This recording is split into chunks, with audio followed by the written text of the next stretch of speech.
What's up? Happy Friday, Mr. Riley. How you doing? I'm doing well, Chad. Happy Friday. I'm a little chilly. How about you? Really? Really? Because we got like 7 degrees in Chicago. So what would it be by you? Yeah, it's been 30s all week. We have a whole challenging week of just cold. And I'm in Houston, so we're not used to it.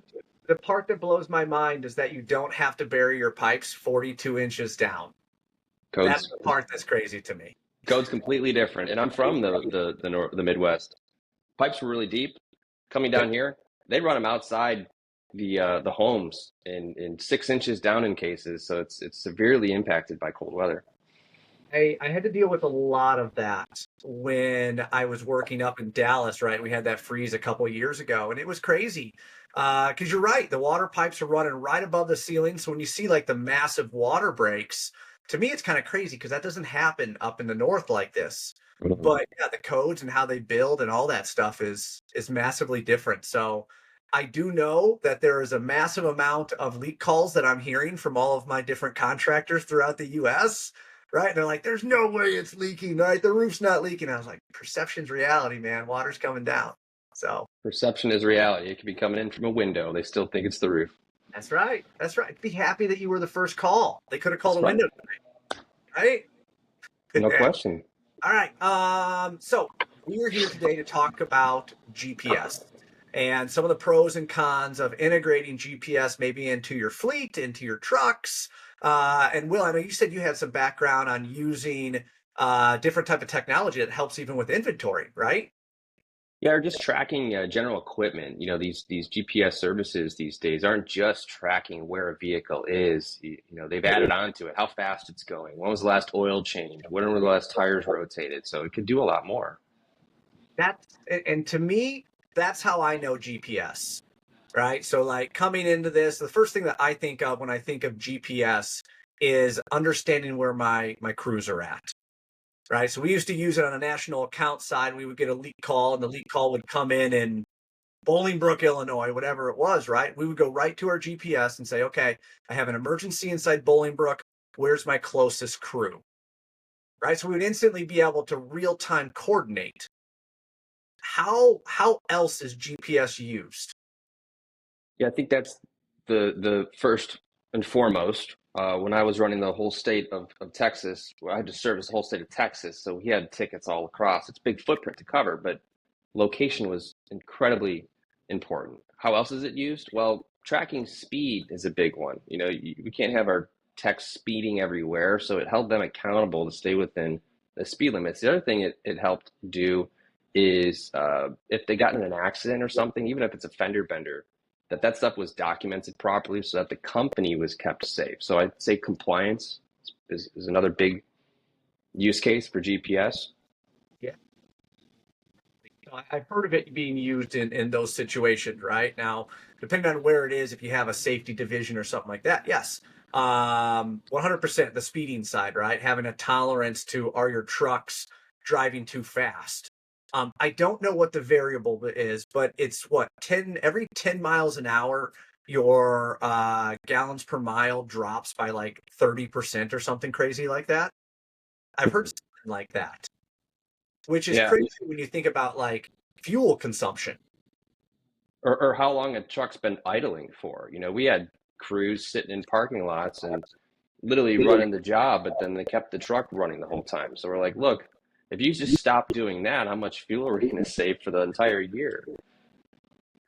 Which from an owner's side is profit, right? Because we're paying for those trucks. That's all a cost of business. So if we lower our speed by 10 miles per hour, if we shut the truck off when we get to the job, those types of different things.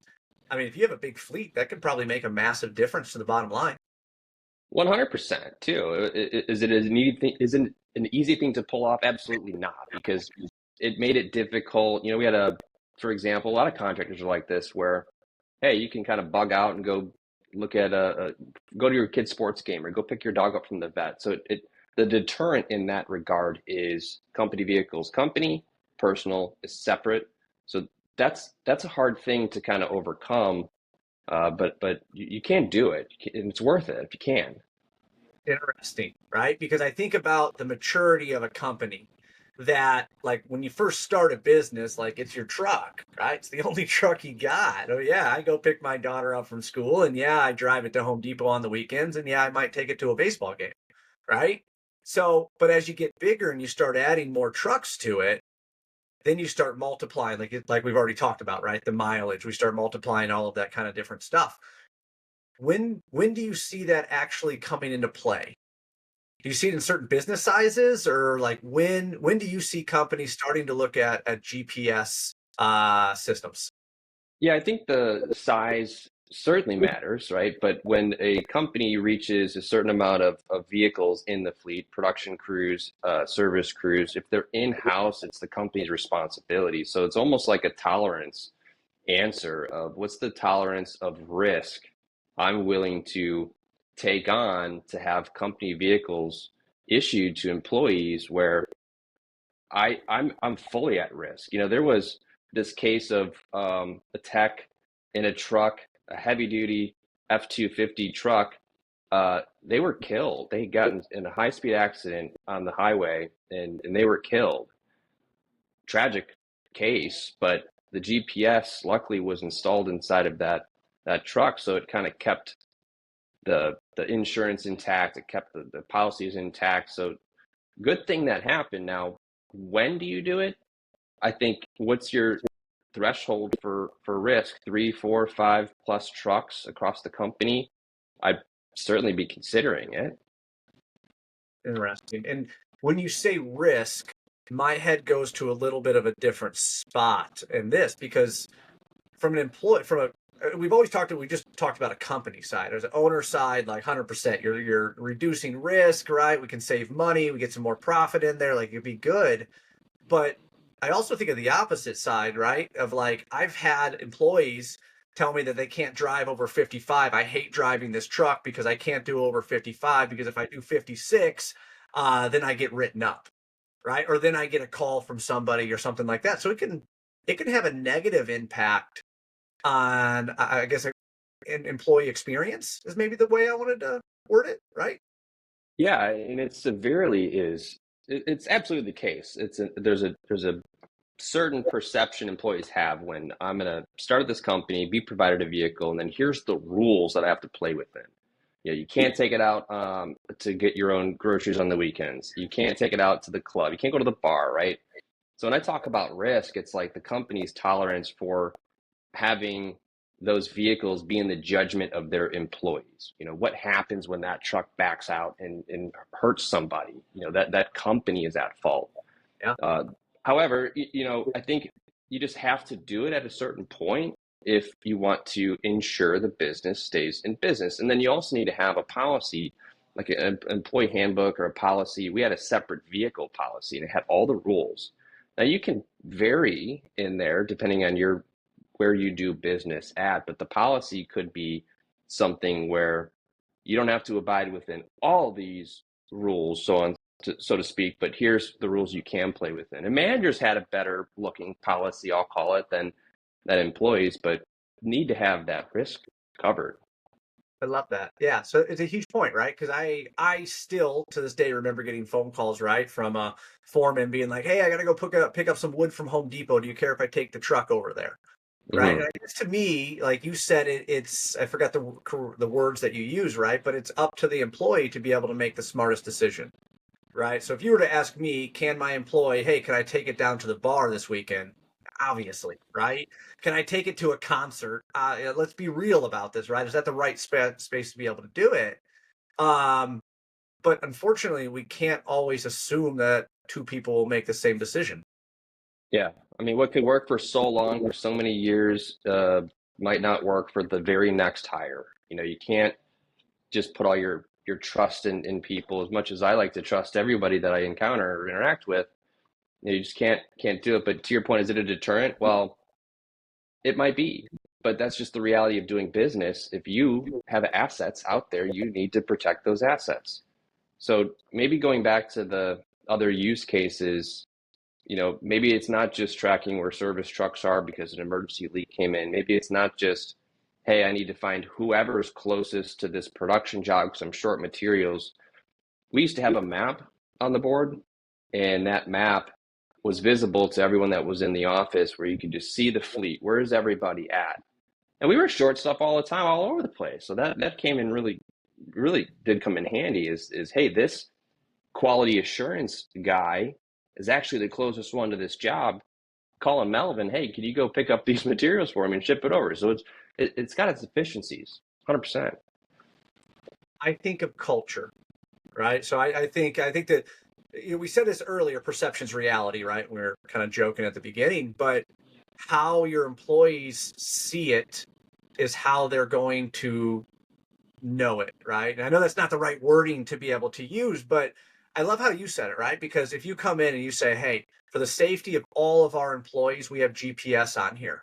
Why? Because we don't want this happening, right? Last thing we want is someone else losing their job because we did something negligent, right? And all of a sudden the company has to shut down because something really bad happened, right? Like those are the reasons from an ownership side on why you're doing it. But I think there's a massive culture side to this that I've always learned that if there is any blank space within your employees' minds, they will put the worst possible thing in it, right? Any blank space, any unknowns, right? Boss hasn't called me for a week. He must be mad at me, right? Whatever. I mean, you can make up anything you want, right? But any blank space that you have, they'll put bad space in. So I'm thinking, right, if you're going to implement GPS into your fleet, right, and we haven't even got into like some of the advanced GPS that has like forward cameras or back, and driver facing cameras. But I think you got to be really open with why you're doing it. Do you agree? I do, and that's why I have fun on these conversations, because we dig into the why. You're right. If there's blank space, then they're going to come up with their own judgment on why are they doing this? Is it because I did something wrong? Is it because are we at risk, or is the company, all these questions. So the why is so important, and it's to protect your job and your job and your job. Yes, it's to keep these vehicles running. To we have to do maintenance and keep these vehicles, these assets, as profitable as we can, even though assets and fleets are typically not profitable, but they could. You ain't getting to the job unless you got a truck. That's I agree with that, but that why is so important, and it changes. But if each person understands why we're moving to GPS and we're not currently set up, and the other benefits that it has, they're going to make up their own judgment. Yeah. Yeah, I still to this day remember certain employees that we didn't hire because of things like that, right? Because we had GPS on the truck. Or like you were saying, they're going to fill that blank space. It's so easy to be able to think, oh, Will's putting GPS on the trucks because he's a jerk, right? Because he's cheap, right? We're really Will's protecting himself and protecting his business from multi-million dollars worth of risk, but it might seem right to your client or to your employees, right? So I think there's a massive side to that. Have you? Yeah. Okay, yeah, go. No, yeah. And plus the other benefits of just being able to imagine this, if you can just have a list of your fleet, and it's not just your vehicles too. It could be your sky tracks, it could be your dumpsters, it could be whatever, but you have your assets in a list. If you could sort by mileage, by age, by grade, by, you could rotate your fleet more efficiently. You could know when you're supposed to turn older vehicles in and get new ones, and just be a little bit more on top versus the typical, hey, this thing's got 250,000 miles, it stopped running, it's time for a truck now. And now what do? We got to get a new vehicle, we got to get lettered, we got to get it stocked. It's like we can be more efficient in the way we manage our assets as well. 100%. My biggest issue was first finding the truck, right? Because we had to have a very specific truck. We had to get it from a dealership. Like, I know what you're Yeah. saying, like hits home to me, right? Because it's like one thing is like buy a truck. It's like, oh, okay, we got cash. Like all the worlds align doesn't mean that the truck is there. So I remember that because like I was an admin on one of the GPS tracking, and yes, we got oil changes, we got tire rotation, right? And we were constantly putting that stuff in there, not only to be able to make sure that the truck lasts as long as possible, but to be able to ensure our employees were safe, right? Yeah. They're roofing professionals, not automotive professionals. Not all. And we would reward too for clean vehicles, for well maintained vehicles, and further protecting the assets. So when they did come in for safety or for quality inspections, whether you have somebody in the shop that there's always somebody in the shop that's super handy that could fix anything, right? But whoever it is that you would, task to manage the inspection of each vehicle, if they didn't have cracks in the windshields, if they, had their air and their tires properly filled up, if their vehicles were clean, they were rewarded for that. So that's kind of plays back into the why a little bit further. That's awesome. Not only that you rewarded for it, but you recognized it, right? Because we've all seen that super dirty truck that looks like it hasn't been washed in 6 months, right? And then has like "wash me" written on the back that was like from 5 months ago. So, but again, that's culture, right? That's culture. It's how your customer sees you. Does your customer see you pull up inside a truck that they actually are okay with in the parking lot, or do you pull up in a truck that literally, got mud in their parking lot because it's covered inside dry mud? Whatever it is, I've been You're there. right. I've been there. I mean, these vehicles are out representing your brand, your image. You want to take care of it. It isn't all just about making sure someone's not speeding or making sure you know where somebody is. It's all the above. I think as this technology evolves, we're going to see more and more of it. I just wonder how it's not super efficient to just have GPS tracking just so it's like on a map somewhere so that someone could get to it. It's like, how is that a part of your business? How is it a part of you making decisions every day? How is it a part of your workflows within the company to truly utilize the technology? So that's a really, really good point, right? Because if I was to envision my perfect world, it would be I go into my system, I press the button, I dispatch the ticket, and it instantly shows me where my crews are, right? And I think we've even talked like it just so high, just high level.